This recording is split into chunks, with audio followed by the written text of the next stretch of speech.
Education in Illinois is in the midst of a crisis. We are in the middle of a teacher shortage. What does that mean? School districts all across the state are having a hard time filling open positions with talented, quality educators, which means our students are more likely to have a substitute, be in bigger classes, and get less one-on-one time with their teachers. One way we can begin to fix the problem is by making teaching a more attractive career. This year, for the first time since pollsters started asking half a century ago, a majority of Americans said they would not want their child to become a teacher. 6 in 10 Americans believe teachers are not paid fairly. And here in Illinois, things are made worse by a new 3% salary law for educators.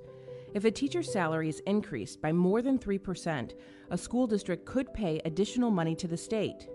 That's even if a teacher's pay increases because he or she is promoted, earns a master's degree, takes on a coaching position, directs the school play, or takes on another extracurricular activity.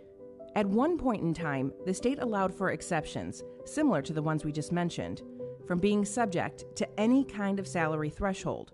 But lawmakers let those exceptions expire. In addition, the state legislature in the summer of 2018 buried a measure deep inside a budget bill during the last days of the legislative session that lowered the salary law from 6% to 3%. Districts are now worried about being charged if a teacher's salary increase affects their pension, which means they will keep raises at or below 3%, regardless of the additional work teachers may take on, degrees they may earn, or certification they work for. So districts will opt to skip any raise over 3% to make sure they won't be charged. To be clear, that extra charge to districts and the new 3% law are essentially just a cost shift.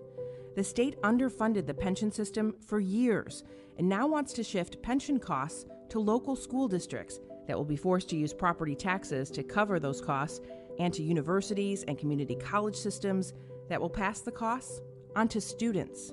Because this law doesn't just apply to school districts, it applies to higher education too.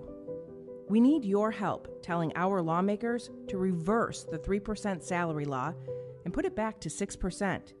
Our teachers depend on it. Our students depend on it. And we won't fix this teacher shortage without it.